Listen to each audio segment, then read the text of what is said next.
اور بحر میں بھی وہی شکل ہوگی کہ مصرے ہوں گے، سطر نہیں ہوں گی چھوٹی بڑی۔ آزاد نظم میں میں نے عرض کی کہ یہ آزادی ہم نے لی کہ ہم بحر تو رکھتے ہیں، قافیہ یا ردیف بھی آ جائے تو اس سے اس کا تاثر بڑھتا ہے، جو ہم اس کو انٹرنل رائمنگ کہتے ہیں۔ تو اندرونی قافیائی نظام تو چل رہا ہوتا ہے لیکن وہ ضروری نہیں ہوتا۔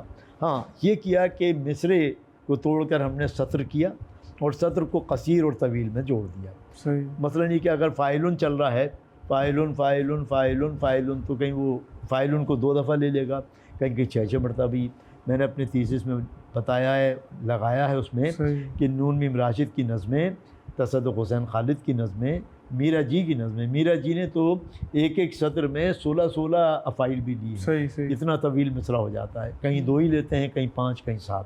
تو آزاد نظم میں یہ آزادی ہے کہ بحر ایک ہی رہے گی، اس بحر کے جو افعال کے ضیافات ہیں اس کی ویریشن تو آئے گی، لیکن بحر سے دوسری بحر میں ہم نہیں جائیں گے، یا جائیں گے تو اتنے خفیف سا وہ فرق ہوگا کہ کوئی زیادہ اس کو سمجھ نہیں پاتا، اور وہ پھر اس بحر سے دوسری بحر میں چلا جاتا ہے، وہ ایک جگہ ہنر بنتا ہے، ایک جگہ وہ نقص بنتا ہے۔ صحیح صحیح صحیح۔ اچھا مجھے بتائیے کہ جو اصناف نظم ہیں اس میں ہم ایک دوسرے سے کیسے ان کی تفریق کر سکتے ہیں؟ جی میں نے ابھی آپ سے عرض کیا نا، یہ جو ابھی آپ کا سوال کچھ آپ نے ابھی بتا بھی دیا ناموں کے حوالے سے، تو یہی اصناف سخن جو ہیں وہ ڈسٹنگوش ہو جاتی ہیں، ان کا ہم پہ نام رکھ دیتے ہیں۔ 2 مصروں کی ہے تو میں نے بتایا، یعنی مطلب جو آپ نے پہلے بیان کر دیا وہ جو ہے اس سے نظم کی اصناف کا تعین ہو جاتا ہے۔ اب کوئی بھی صنف جو ہے اس میں بھی پھر ایک بات ہے جو میں نے کل کہی تھی، میں اس کا اعادہ کرتا ہوں دوبارہ، کوئی بھی صنف سخن اردو کی 2 چیزوں پہ کھڑی ہوتی ہے، بلحاظ موضوع یا بلحاظ ہیت۔ صحیح۔ بلحاظ ہیت جو ہے غزل ہے، ہیت کا مطلب فارمیشن، بالکل صحیح، اور بلحاظ موضوع اس کا موضوع کیا ہے، جیسے مرثیہ ہے ایک موضوع ہے، نعت ہے ایک موضوع ہے۔ نعت کسی بھی شکل میں کہی جا سکتی ہے، مخمس میں بھی ہو سکتی ہے، مسدس میں بھی ہو سکتی ہے۔ خود نذیر اکبر آبادی کی ایک حمد بہت طویل جس کا ترجیح بند اور ترکیب بند میں آ جاتا ہے، پڑے بھٹکتے ہیں لاکھوں دانا، کروڑوں پنڈت ہزاروں سیانے، جو خوب دیکھا تو یار آخر خدا کی باتیں خدا ہی جانے۔ یہ مسدس کی شکل میں ہے۔ یہ 2 مصرے جو آخر میں آئے، اس سے پہلے 4 مصرے اور ہوتے ہیں۔ اگر یہ 2 مصرے یا کوئی ایک مصرع ریپیٹ ہو تو پھر ہم اس کو ترجیح بند کہتے ہیں، صحیح، یعنی کہ وہ اس سے جا کے اوپر والے سے رجوع کر رہا ہے۔ بالکل ٹھیک۔ لیکن اگر وہ ریپیٹ وہی مصرع نہ ہو، کوئی دوسرا مصرع کر دیں تو پھر ہم اس کو ٹیپ کا مصرع کہتے ہیں، صحیح، یا پھر ہم اس کو ٹیپ کا بند کہتے ہیں۔ وہ اگر ریپیٹ ہو رہا ہوگا تو وہ ترجیح بند ہو جائے گا، وہ اگر بدل رہا ہوگا تو ہم اس کو ترکیب بند کہتے ہیں۔ زبردست۔ تو علامہ کے یہاں، نظم طباطبائی کے یہاں، نون میم راشد کے یہاں، فیض صاحب کے یہاں بہت مثالیں آپ کو مل جائیں گی، ترکیب بند کی بھی، ترجیح بند کی بھی، مخمس اور مسدس کی بھی۔ تو یوں اصناف کا تعین 2 لحاظ سے ہو جاتا ہے، بلحاظ موضوع اور بلحاظ ہیت۔ بالکل ٹھیک ہے۔ اب حمد آپ کسی بھی ہیت میں لکھ لیں، غزل کی ہیت میں زیادہ لکھی جاتی ہیں، تو جیسے میں نے بتایا کہ نذیر اکبر آبادی نے تو مخمس اور مسدس کی بھی، اور پھر اس میں بھی ترکیب بند اور ترجیح بند میں بھی لکھا۔ کیا بات۔ اچھا سر، ہم عموماً پڑھتے ہیں، بولنے میں بھی ہم یہ بات کرتے ہیں کہ عروضدان، اور مطلب ایک اس کو اصطلاح استعمال ہوتی ہے کہ یہ فنی حوالے سے ہے، اور ایک ہے کہ یہ عروضدان ہے۔ تو یہ آپ کون سا ورڈ جو ہے آپ سمجھیں گے کہ یہ جو خاص طور پر اس کام کے لیے یوز ہوتا ہے، تو کون سا آپ؟ جی میں اس میں زیادہ مناسب یہ سمجھتا ہوں کہ آفتاب مستر عروضدان ہے۔ بالکل، کیا ہے ایسا بھی ہے۔ اس میں 2-3 لفظ چل رہے ہیں۔ ایک تو جو عروض سے بھاگے ہوئے لوگ ہیں وہ عروضیہ، وہ نہیں، وہ ان کو عروضیہ کہتے ہیں۔ عروضیہ۔ چلے خیر، جیسے جدید کی طرف جب لوگ آئے تو لوگوں نے جدیدیہ کہنا شروع کر دیا ہے نا جی، کہ یہ جدیدیہ ہے۔ یہ تو محبتوں کی باتیں چلتی رہتی ہیں۔ اصل اصطلاح اس میں ہونی چاہیے فنی۔ صحیح، کہ آپ یہ کہیں کہ اس کے فنی لوازمات کیا ہیں، تو پھر فن میں بہت ساری چیزیں آتی ہیں۔ صحیح۔ اگر آپ نے صرف عروض کہا تو عروض میں پھر ایک ہی چیز آ رہی ہے۔ مثلا فن میں جو ہے وہ صنعتیں آ جائیں گی۔ صنعت توشیح ایک صنعت ہے کہ مصرع ایسے ایسے حرف سے شروع کرنا ہے کہ ان کو ملائیں تو کوئی یعنی کہ تحریر یا کوئی جملہ بن جائے، یہ صنعت توشیح ہے۔ پھر اس کو قافیہ ردیف کے علاوہ بھی قوافی کا بھی پورا ایک علم ہے، وہ بھی ایک فن ہے۔ تو ردیف اور قافیے اور پھر وزن کے اس ملاپ کو ہم صرف عروضی معاملہ نہیں کہہ سکتے، اس کو پھر ہم فنی کہتے ہیں۔ جب ہم فنی تقاضا کہتے ہیں تو اس کا ذرا کینوس بڑھ جاتا ہے۔ صحیح ہے۔ اگر ہم عروض کہیں کہ بھئی آپ عروضی معاملات بتائیں تو وہ صرف ایک ہی جگہ رہتا ہے کہ یا تو میٹر یعنی کہ بحر بتائے گا، جس کو اردو میں ہم عروض کہتے ہیں، اس کو انگریزی میں ہم پروسڈی کہتے ہیں، ہندی میں اس کو پنگل کہتے ہیں۔ ٹھیک ہے۔ تو عروض کے بجائے میں سمجھتا ہوں کہ فنی معاملات پہ کہنا چاہیے کہ اس کے فکری اور فنی معاملات پہ بات کریں۔ بالکل، فکر میں تھاٹ آ جاتی ہے اور فن میں جو ہے عروض بھی آ جاتا ہے، عروض ہی نہیں ہوتا بالکل صحیح جب ہم فن کہتے ہیں۔ اب آپ کی موجودگی کا فائدہ اٹھاتے ہوئے ایک چھوٹی سی بحث ہے، بحث تو بڑی پرانی ہے لیکن ہم بات کرتے ہیں کہ غالب یا ذوق۔ اچھا، تو آپ کیا جو ہے اپنے علمی جو ہے مطالعے کی بیس پہ آپ کی کیا فکر ہے اس معاملے میں؟ دیکھیے بات یہ ہے کہ آپ کس تناظر میں یہ سوال کر رہے ہیں، میں اس سوال کو پہلے تو سمجھ لوں کہ اس کا تناظر کیا ہے۔ ہم شعری حوالے سے اگر بات کرتے کیا ہیں، ہم کچھ موازنہ کرنا چاہتے ہیں؟ آپ کے نزدیک کون، مطلب آپ دیکھیں ایک بہت بڑی رائیولری چلتی آئی ہے ہمارے پاس، اور کچھ لوگ اس بحث میں بھی ہیں کہ یار غالب بڑا شاعر ہے یا ذوق بڑا شاعر تھا اس دور کے، تو آپ کیا اس معاملے میں آپ کی مطالعے کی جو ہے اس کی بیس پہ آپ کیا رائے قائم کرتے ہیں؟ میں آپ سے عرض کرتا ہوں، جیسے موازنہ انیس و دبیر لکھا گیا تو میں سمجھتا ہوں کہ وقت کی یہ ضرورت ہے۔ جب آپ کے ذہن میں یہ سوال ابھرا ہے تو یقیناً آپ اپنی ذات کی نہیں بلکہ آپ کیونکہ لوگوں کے جذبات کی اور احساسات کی نمائندگی کرتے ہیں، تو مجھے ایسا لگا کہ لوگوں کے ذہنوں میں اب یہ بات ایک پیدا ہو رہی ہے کہ ان میں سے تعین کیا جائے۔ تو پہلی بات تو یہ ہے کہ یہ سوال بڑا مختصر ہے، جواب اس کا بڑا طویل ہے، تو میرا مختصر اس میں جواب یہ آئے گا کہ ہمیں موازنہ انیس و دبیر کی طرح موازنہ ذوق و غالب کرنا چاہیے۔ اور اگر آپ میری رائے پوچھتے ہیں تو اس میں یہ ہے کہ میری ذاتی رائے ہے، جو میرا مجھ کم فہم کا یا کچ فہم کا مطالعہ ہے، اس کے تناظر میں ہم دیکھیں تو استاد ذوق کا جو معیار ہے شعر کا، وہ شعریت کا معیار اور ہوتا ہے، شعر کا معیار اور ہوتا ہے۔ ٹھیک ہے۔ شاید کہیں شعریت میں غالب آگے نکل جائیں، کبھی ذوق آگے نکل جاتے ہیں، لیکن یہ بات درست ہے کہ ذوق استاد شاہ تھے، بہادر شاہ ظفر، اور پھر ان کے والد کے بھی استاد رہے۔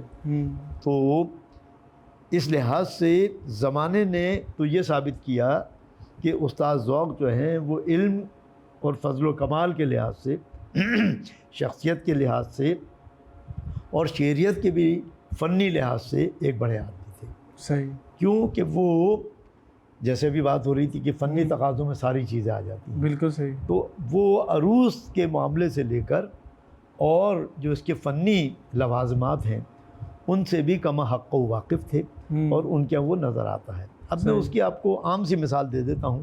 میں آپ پر یہ جو ہم نے سن رہے ہیں لوگ یا دیکھ رہے ہیں، ان کو میں ایک لمحہ فکریہ دیتا ہوں، اس میں وہ خود ہی جواب تلاش کر لیں گے۔ قصائد پر اگر آپ آ جائیں تو قصائد سے ہی تعین ہو جائے گا کہ شعریت اور علمیت اور افضلیت اور فن کے لحاظ سے کس کو ہم کس درجے میں رکھیں۔ تو استاد ذوق کا جو قصیدہ ہے یا ان کے استاد سودا کا جو قصیدہ ہے، قصائد میں یہ دو ہی بڑے نام ملتے ہیں، فارسی میں تو بہت ہیں، لیکن غالب کو اگر آپ دیکھیں دیوان تو ان کے قصائد کی مختصر سی تعداد ہے۔ تو زیادہ وقت بھی تو نہیں نا ان کو؟ وہی نہیں، وقت تو بہت تھا، وقت کی بات نہیں تھی، بات یہ ہے دربار کہ میں ہوتے تو وہ تعریف قصیدے کی جو تعریف اور صنف ہے یہ جو شکوہ لفظی چاہتی ہے، تو غالب کو کیونکہ شکوہ لفظی پر بھی ناز تھا اپنے، اور ہم بھی کرتے ہیں، تو اگر ہم اس کا موازنہ کریں تو ہم خود ہی دیکھ لیں گے کہ قصائد میں غالب کے قلم کا سانس پھول گیا، اور فارسیت میں جو وہ لے کر آئے چیزیں، تو استاد سودا کے ہاں یا استاد ذوق کے ہاں یا داغ کے ہاں یہ چیز انڈینائز ملتی ہے۔ خالص اردو کی طرف اگر کسی کا ہم یعنی کہ احسان مند ہو سکتے ہیں تو میر کے بعد یہ تین شاعر ہیں۔ میر کی ساری شاعری فارسی تراکیب سے آری ہے، وہ سادگی میں، سلاست میں، سہل ممتنع میں جو بات کہہ جاتے ہیں، غالب کے یہاں میرا خیال ہے 10 غزلیں نکلیں گی، اور غالب کے انداز کی میر کے یہاں شاید 20 غزلیں نکلیں گی۔ تو انہوں نے جو کام ہمارے لیے کیا، ہم کیونکہ جس ایرا میں ہیں، ہم جس خطے سے تعلق رکھتے ہیں بر صغیر پاک و ہند میں، ہم تو اس تناظر میں دیکھیں گے تو اردو شاعری کو دلاویز بنانے میں، اردو شاعری میں اثر پذیری اور اردو شاعری میں سادگی و سلاست کے جو 4 ہمارے بڑے ستون ہیں، ان میں میر، پھر ہمارے ہاں ذوق، سودا اور پھر داغ۔ داغ نے تو زبان کی نتھر نتھرا کر صفائی اور سہل ممتنع اور غزل کو آسان کرنے میں جو کام کیا ہے، یہ بہت بڑا کام ہے۔ تو اس انداز سے اگر ہم دیکھیں تو غالب اور ذوق کا کوئی ویسے موازنہ بنتا نہیں ہے، لیکن اگر آپ موازنہ کرنا ہی چاہتے ہیں تو میں نے کہا کہ آپ قصائد کو اٹھائیے۔ اچھا سر، اگر میں اس کو ذرا سوال کو شرنک کرتا ہوں، ہاں، ہم ایک جو ہے صنف ہم غزل کو اٹھا لیتے ہیں، ہاں تو غزل کیا کمپیریزن کریں تو آپ کیا جی، میں نے پہلے بھی ایک جملہ کہا تھا ابھی تھوڑی دیر پہلے کہ غزل کے تناظر میں اگر آپ دیکھیں تو کہیں غالب آگے بڑھتا ہوا نظر آتا ہے تو کہیں ذوق آگے بڑھتے ہوئے نظر آتے ہیں، اس لیے کہ ایک مشہور کتاب ہے اردو کے مشہور ضرب المثل اشعار، اس کا اگر آپ مطالعہ کریں تو سب سے زیادہ جو اشعار یعنی کہ تعداد ملتی ہے، غالب کی بھی ملتی ہے، لیکن سب سے زیادہ اشعار علامہ اقبال ذوق اور داغ کے ملتے ہیں۔ علامہ اقبال خود داغ کے شاگرد تھے۔ غزل میں جو غزل کے تقاضے ہیں، غزل کے جو معنوی تقاضے ہیں یا اصطلاحی تقاضے ہیں، وہ تو روایت میں دور رہ گئے۔ اب تو غزل جو ہے ریاست کو بھی لے رہی ہے، سیاست کو بھی لے رہی ہے، معاش کو بھی لے رہی ہے، معاشرت کو بھی لے رہی ہے، لیکن غزل کے صحیح لغوی معنی اور غزل کا جو ڈیمانڈ ہے، ہر صنف شاعری کی اپنی ایک ڈیمانڈ ہوتی ہے، تقاضے ہوتے ہیں، اس کو ان 4 شاعروں نے زیادہ اچھے انداز سے انڈینائز انداز میں پورا کیا ہے۔ غالب نے فارسیت کو فروغ دیا، اسی وجہ سے وہ مشکل پسند بھی ہے۔ تو جتنے سہل ممتنع اور سادہ اثر پذیر الفاظ کے ساتھ شاعری، غالب کے میں نے کہا 10 غزلیں ملیں گی، میر کے 20-25 سے زیادہ مل کیا پورا کلام ہی ان کا اس پر ہے، فارسیت سے آ رہی ہے۔ تو ہم اپنے تناظر میں دیکھیں تو ہمیں میر کے بعد غالب یقیناً ایک بڑا شاعر ہے، لیکن نذیر اکبر آبادی بھی کوئی کم غزل نہیں کہتا تھا۔ میں نے اس پر پوری تحقیق کی اور ایک کتاب ہم نے تحقیقی جس کا وہ سامنے نہیں آ پائی، وہ تھی اپنا نذیر کی غزلیات۔ تو نذیر کو ہم نے غزلیات پہ بھی اسٹیبلش کر کے دکھایا، اس کو عموماً نظم کا شاعر کہا جاتا ہے۔ تو یہ تناظر ویسے اور تقابل بنتا نہیں ہے، لیکن سوال اگر اٹھتا ہے تو پھر اس پر ایک پورا کام کرنے کی ضرورت ہے، تب کوئی حتمی رائے جو ہے اس میں سامنے آ سکتی ہے۔ سر، آپ کے نزدیک غزل جو ہے وہ سہل ممتنع کے اندر زیادہ لطف دیتی ہے یا مختلف جو مشکل تراکیب ہیں جب اس کا استعمال ہو، اپنی اس میں استادانہ جو ہے وہ روایت کو فروغ دیا جائے تو تب خوبصورت بنتی؟ تو آپ کا کیا؟ دیکھیے، کل بھی میں نے شاید اس پر بات کی تھی کہ یہ کوئی ایک لگا بندہ فارمولہ نہیں ہے۔ اگر اس کے انگریڈینٹس طے ہو سکتے تو میرے خیال ہے سب سے بڑے شاعر جو ہے وہ شمس الرحمن فاروقی ہوتے، کیونکہ ان تمام چیزوں کو جانتے تھے۔ تو غزل کی جو مسٹری ہے شاعری کی، وہ کبھی میں نے کہا کہ بحر سے بن جاتی ہے اس کے ترنم سے، کبھی کوئی قافیہ ردیف ایسا استعمال ہو جاتا ہے، کبھی کوئی زبان کا چٹخارا آ جاتا ہے، لیکن یہ بات طے ہے کہ غزل جو ہے وہ سہل ممتنع کے ساتھ سادگی اور اثر پذیری کی جو خصوصیات ہیں وہ غزل میں ہی درقیت اس کا متحمل ہو سکتی ہے۔ جو فارسیت ہے یا اس میں ہم جو تراکیب لاتے ہیں، جتنی توالی اضافت ہوتی جائیں گی شعر کا معیار پست ہوتا چلا جاتا ہے۔ بہت کم ایسی توالی اضافت ہیں جہاں پر غزل جو ہے اس کے متحمل ہو سکتی ہے۔ مثلا اگر آپ غزل کے 100 اشعار نکالیں گے انتخاب کر کے تو اس میں فارسیت کے غلبے والے اشعار بہت کم ہوں گے۔ تو یہ بات طے ہے کہ غزل میں جو ہے سہل ممتنع، آسان، یعنی آپ سادہ بالکل الفاظ جو ہے وہ غزل کو زیادہ ابھارتے بھی ہیں، اس لیے کہ فارسیت کی جو یعنی کہ غلبہ ہے اس کو پڑھے لکھے لوگ تو سمجھ لیتے ہیں۔ علامہ کی بھی بہت سی شاعری ایسی ہے جو مشکل ہے، لیکن فارسی آمیز غزل جو ہے وہ اپنا اثر ذرا کم دکھاتی ہے۔ صحیح۔ اس میں ایک استادانہ مہارت تو نظر آتی ہے، الفاظ کا ایک ایسا استعمال جو بالکل مختلف ہو، وہ کہیں کہیں مزہ دیتا ہے، لیکن توالی اضافت غزل کے مزاج کو ذرا سا مجروح کرتی ہے، اس کی نزاکت کو۔ اچھا سر، آپ کے نزدیک جو نئے مضامین ہیں غزل کے اندر جو ہے وہ کیا لگ رہا ہے کم ہو گئے آنے؟ اچھا دیکھیے، میں عرض کرتا ہوں، اصل میں اگر آپ غور کریں تو غزل کی اگر ہم بات کریں تو غزل کے اگر آپ موضوعات یا مضامین کو جمع کرنا شروع کریں تو میں بہت زیادہ بتا رہا ہوں تو 150 مضامین نکلیں گے، یہ تو بہت زیادہ بتا رہا ہوں میں، مشکل سے 50 مضامین نکلیں گے اردو شاعری میں۔ ہجر ہے، وصال ہے، دل ہے، دماغ ہے نا جی، یا بہار ہے، یا شمع ہے، یا پروانہ ہے، یا اپنی رودات کبھی اس طرح بیان کر رہا آدمی کہ دوسروں کا بھی غم اس میں ملا کے، تو یہ ایک الگ موضوع ہے۔ تو غزل کے جو موضوعات ہیں وہ تو بہت ہی لمیٹڈ ہیں، بالکل محدودات کے ساتھ ہم غزل کو لکھ رہے ہیں۔ اسی طرح ہمارے استاد فدا خالدی علیہ رحمہ کا ایک شعر ہے، وہ بھی دیکھ لیجئے، وہ اسی بات کو بیان کر رہا ہے، ایک ہی داستان کو دنیا، ایک ہی داستان کو دنیا رخ بدل کر سنائی جاتی ہے۔ واہ واہ واہ واہ۔ تو غزل میں کوئی نئے مضامین نہیں، بات کہنے کا جو ڈھنگ ہے وہ، اب ایک اور شعر سن لیجئے، یہ جو اسلوب و رنگ ہوتا ہے، یہ جو اسلوب و رنگ ہوتا ہے، بات کہنے کا ڈھنگ ہوتا ہے۔ تو یہ جو ہے ایک پھول کا مضمون ہو تو سو رنگ سے باندھوں، انیس جو کہہ گیا ہے نا، گلدستہ، یعنی آپ کے نزدیک اب ختم ہو چکے ہیں نئے مضامین؟ نہیں، نئے مضامین تو وہی ہیں جو اب تک آ رہے ہیں، میں یہی بتا رہا ہوں کہ مضامین تو وہی ہیں، کہنے کا انداز ہی در حقیقت غزل کو نیا رنگ اور روپ اور آہنگ عطا کرتا ہے۔ وہ فیض صاحب کے آپ کو سارا نظر آ جائے گا، روایت سے جڑے ہوئے وہی مضامین فیض صاحب نے روایت سے لے کر جدت کی طرف ایک جست لگائی ہے، لیکن وہ نری روایت بھی نہیں ہے، اور جیسی آج کل لایانیت غزل میں آ رہی ہے ویسی لایانیت بھی نہیں ہے۔ بالکل ابہام کے نام پہ، ایمبیگوٹی کے نام پر ہم جو ہے اس کا ڈھیر لگا رہے ہیں، لایانیت کا۔ صحیح۔ تو ابہام پھر بھی صحیح تھا، یعنی کہ ایہام جو پہلے تھا وہ ابہام سے زیادہ بہتر تھا۔ بالکل ایہام سے جو شعر بنتا تھا، میر کا شعر ہے ایہام کا، بالفرض سنا دیتا ہوں میں، کہ وہ کج روش نہ ملا راستی میں مجھ سے کبھی، وہ کج روش نہ ملا راستی میں مجھ سے کبھی، نہ سیدھی طرح سے اس نے میرا سلام لیا۔ واہ واہ واہ۔ اب یہ ایہام کا شعر ہے، لفظ راستی جو ہے وہ ایہام پیدا کر رہی ہے، تو اس ابہام سے زیادہ تو ایہام کا زمانہ اچھا تھا۔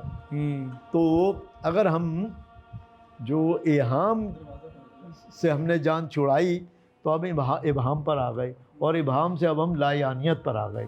تو آج کل غزل جو ہے وہ اچھے جذبات یا سچے جذبات کے بجائے اوچھے جذبات کی جو ہے نمائندگی کر رہی ہے، جس سے غزل کے موضوعات تو وہی ہیں، معیار پست ہو گیا ہے۔ صحیح۔ کیونکہ الفاظ کی ادائی یا وہ الفاظ جو غزل کے لیے اس کی نزاکت کو بیان کریں وہ سستے جذبات میں ڈھل گئی ہے۔ صحیح۔ اور یہ زیادہ تر کام مشاعروں نے تو بہت زیادہ اچھے کام کیے ہیں، لیکن اب مشاعرہ جاتی فضا جو ہے غزل کو مزید پست کر رہی ہے۔ اچھا سر، آخر میں مجھے بتائیے کہ یہ دوہا اور ربائی ہے، اس میں کیا فرق ہے؟ جی ہاں، بہت اچھا آپ نے، کیونکہ اصناف شاعری پر آپ بات کر رہے ہیں، خاص طور پہ نظم کے اصناف، غزل کے مقابل جتنی بھی چیزیں ہیں وہ سب نظم ہیں۔ اب دیکھیے، دوہا جو ہے اس کے فنی لوازمات، وہ کیونکہ ہندی مزاج صنف سخن ہے جو بر صغیر میں ہم تک آئی ہے ایک روایت کے ذریعے، سب سے پہلے تو اس کا دوہا چھند یعنی کہ بحر کا تعین، ان کے دوہا چھند جو ہیں وہ ماتروں پر بیس کرتے ہیں، ٹھیک ہے جی، فعل فعل فاعل فعل فعل فا، جو پہلا مصرع ہوتا ہے اس کے بھی دو حصے ہوتے ہیں، اس کو وہ چرن کہتے ہیں، یعنی کہ ایک دوہے میں 4 چرن ہوتے ہیں، پہلے والے میں 2 چرن، 13 ماترے ادھر، 11 یا 12 ماترے ادھر، ٹھیک ہے۔ ہم نے ان ماتروں کو بحر میں تقسیم کیا تو ہم نے اس کی بحر فعل فعل فاعل فعل فعل فا بنائی، جو بحر متقارب سے نکلتی ہے۔ جو دوہا اس بحر پہ یا اس چھند پہ پورا اترے گا وہ دوہا ہوگا۔ بالکل ٹھیک ہے۔ مثلاً اس پر میں نے تھیسس میں بھی لگایا ہے، علی جمیل الدین علی کے جو دوہے ان کے تتبع میں جو لوگ لکھ رہے ہیں اس کو کسی نے عالی چال کہہ دیا۔ عالی چال کوئی چیز نہیں ہے، جو پہلے سے دوہا چلا آ رہا ہے اس کے لوازمات جو فنی ہیں وہ پورے ہوں گے تو دوہا ہوگا۔ بالکل صحیح۔ اسی طرح ربائی میں بھی اور ہر 4 مصرے جو ہے وہ ربائی کے نہیں ہوتے، اس کے بھی فنی لوازمات ہیں، تو اسی سے ڈسٹنگوش ہوتا ہے۔ اب دیکھیے 2 جو مصرے ہیں اس کے 4 حصے کیے، پہلا چرن، دوسرا چرن پہلے والے مصرے کا، پھر اس طرح اب فعلن فعلن فاعلن ہوگا اور فعلن فعلن فا، تو یہ دوہا ہوگا۔ اب علی صاحب کیا کرتے تھے، ہم تو گئے تھے چھیلا بن کر بھیا کہہ گئی نار، فعلن فعلن فعلن فعلن فعلن فعلن فا۔ اب اس میں کیونکہ فاعلن نہیں آیا، یہ ارد سم کہلاتا ہے ہندی میں، کہ جب پہلا ٹکڑا پورا ہوگا تو آدھا سم آئے گا، فاعلن فعلن فعلن فاعلن، یہ آدھا سم آئے گا، پھر اس پہ سم آنے کے بعد پھر اگلا ٹکڑا آئے گا، گوری سووے سیج پر، فعلن فعلن فاعلن، امیر خسرو، گوری سووے سیج پر، مکھ پر ڈارے کیس، فعلن فعلن فا۔ چل خسرو گھر آپ نے، اس نے اپنے نہیں لکھا، ہم اپنے پڑھتے ہیں، چل خسرو گھر اپنے، اس کا نام موضوع ہو جائے گا، چل خسرو گھر آپ نے، فعلن فعلن فاعلن فعلن فعلن فا، سانج بھئی چوندیس۔ اس ٹکڑے میں 4 حصوں میں اس طرح بٹا ہوا ہوگا، یہ دوہا چند ہے تو دوہا ہوگا فعلن فعلن فاعلن فعلن فعلن فا، پھر فعلن فعلن فاعلن فعلن فعلن فا۔ بالکل ٹھیک ہے۔ اب یہ کیا کر رہے ہیں، ہم تو گئے تھے چھیلا بن کر بھیا کہہ گئی نار، یہ وزن میں تو ہے، اس کی اپنی ایک روانی ہے، لیکن یہ دوہا نہیں ہے۔ بالکل صحیح، کیونکہ یہ اس میں کہیں فاعلن نہیں آیا، نہ اوپر والے میں، ٹھیک ہے، فاعلن شرط ہے، یہ ہے، اسی سے ارد سم بنتا ہے۔ اب آتے ہیں ربائی پہ۔ ہر 4 مصروں کی کوئی بھی صنف سخن ربائی نہیں ہو سکتی، اس کے بھی اوزان اور فنی لوازمات طے ہیں۔ ٹھیک ہے، اس کے لوازمات یہ ہیں کہ بحر حزج میں ہو، بحر حزج میں تو میں نے کل بھی بتایا تھا کہ علامہ اقبال کی بہت ساری ایسی چیزیں ہیں جن کو لوگ ربائی کہتے ہیں، علامہ اس کو ربائی نہیں کہتے تھے۔ تیرے شیشے میں باقی نہیں ہے، مفاعیل مفاعیل فعول، بتا کیا تو میرا ساقی نہیں ہے، مفاعیل مفاعیل فعول۔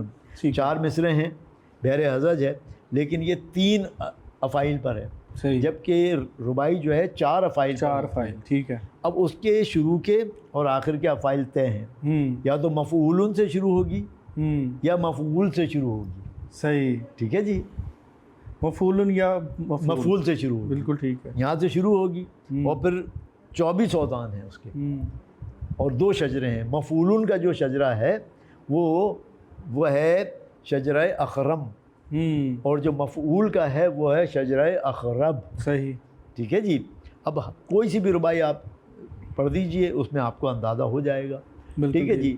مثلا ایک ربائی میں نے اپنی بیٹی کے لیے لکھی تھی، چلیے میں وہ سناتا ہوں آپ کو، القا نام ہے اس کا، اور صنعت توشی، جی کل بھی آپ نے ذکر کیا، صنعت توشی میں ہے، وہ دیکھیے، الہام کیا رب نے ہمیں اسم تیرا، مفعول مفاعیل مفاعیل فا، لا ریب یہ ہاتف ہی کی آئی تھی ندا، الف لام پھر قاف پھر الف آئے گا، تو یہ صنعت توشی ابھی میں نے بتایا تھا، تو یہ ربائی صنعت توشی میں بھی ہے اور ربائی کے ان اوزان میں ہے جس میں ہونا چاہیے۔ اب مفعول سے شروع ہو رہی ہے تو یہ اخرب سے شروع ہو رہی ہے، الہام کیا رب نے ہمیں اسم تیرا، لا ریب یہ ہاتفی کی آئی تھی ندا، قصدن نہیں آیا ہے تخیل میں یہ نام، اللہ نے یہ نام کیا ہے القا، ادھر سے بھی القا نکل رہا ہے، ادھر سے بھی القا نکل رہا ہے، اور یہ ان خاص اوزان میں ہے، 4 افعیل اس میں ہیں۔ مفعول سے شروع ہوگا تو اس کی اپنی ایک ترکیب ہے، مفعول سے شروع ہوگا تو اس کی اپنی ایک الگ ترکیب ہے۔ تو یہ نام آپ نے جان بوجھ کے رکھا تھا کہ اس کے اندر جو ہے یہ واقعی اللہ نے القا کیا نا، یہ بھی بتاؤ۔ اس کے بعد ربائی ہوئی ہے یقیناً، جب بیٹی پیدا ہو گئی کچھ دنوں کی وہ ہوئی، پھر اللہ نے یہ نام جو ہے وہ القا بھی کیا، اور پھر ایک ربائی بھی القا ہو گئی۔ تو یہ ایسا نہیں ہے کہ ہم ڈیلیبریٹلی کہتے ہیں ہم اس میں ہنر مندی دکھائیں گے، ہاں یہ ذہن میں تھا ایک صنعت توشی میں ربائی لکھوں اپنی بیٹی کے لیے، اللہ نے یہ عطا کر دیا۔ کیا بات۔ تو یہ خاص اوزان ہیں اس کے، اخرب اور اخرم کے 12 اوزان ہیں اور 2 شجرے ہیں، ان میں سے ایک وزن جو ہے لا حول ولا قوت الا باللہ بھی ہے، ہاں جی، اس کے علاوہ 23 اوزان اور ہیں، ٹھیک ہے۔ تو اس پر ایک طویل گفتگو ہو سکتی ہے جس میں آپ کو بتاؤں کہ اس کی ترکیب کیا ہے۔ اس کی ترکیب ہے سبب پہ سبب اور وطد پہ وطد۔ اب سبب کیا ہے اور وطد کیا ہے اور یہ ربائی میں کیسے کام آتا ہے، یہ کسی وقت پھر بیٹھیں گے تو آپ کو بتاؤں گا کہ ربائی کے اوزان جانچنے اور پرکھنے کا معیار کیا ہے اور ربائی لکھنی اور سمجھنی آسان ہو جائے گی. کیا بات. وما لنا الا البلاغ. بہت شکریہ سر، سلامت رہیں آپ. اور احباب گرامی، ایک بہت عمدہ اور علمی بحث جو کہ ضرورت کا تقاضا بھی تھی، اور میں سمجھتا ہوں کہ نظم کو ہم نے جتنا کوشش کی ہے کہ ان کی نظم دفتی کلیات کا جو مجموعہ ہمارے پاس آیا، اس کے بعد ہماری کوشش تھی کہ نظم کے اوپر بحث کی جائے.